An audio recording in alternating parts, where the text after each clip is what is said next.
is Nehal Ravindra Chaudhary and today date is 17 November 2021. So today topic is break and continue statement. So firstly we will discuss about the break statement. So basically break statement, which is a jump statement. So into that break statement is terminates the loop. Then break statement we are using into the do while loop and for loop, and also we are using into the switch case. Into that break statement, when we don't want to execute the loop after some condition, that time we are using the break statement. Into that break statement, it's a control transfer outside the loop. Then that directly terminates the loop after specific condition. For example, uh, we are taking one class which is a class ABC.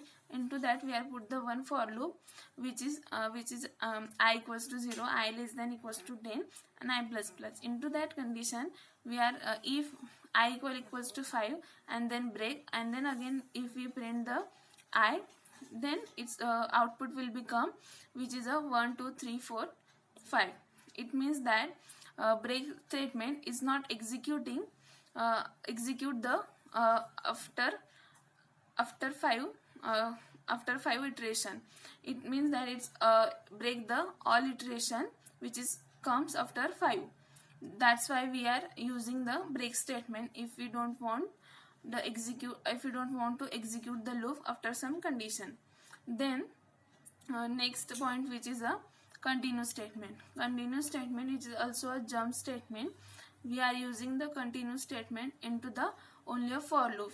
We are not using into the another cases like switch case.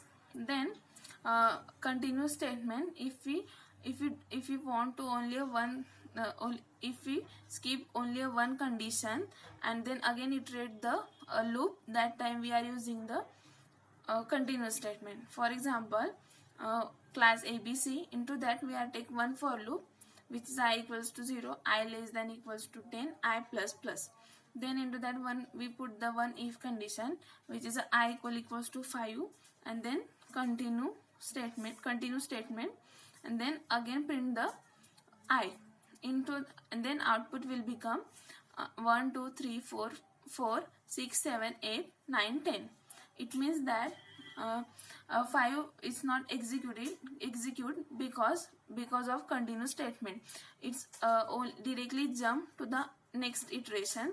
That time we are using the continuous statement. So if we jump to next iteration, that time we can use the continuous statement.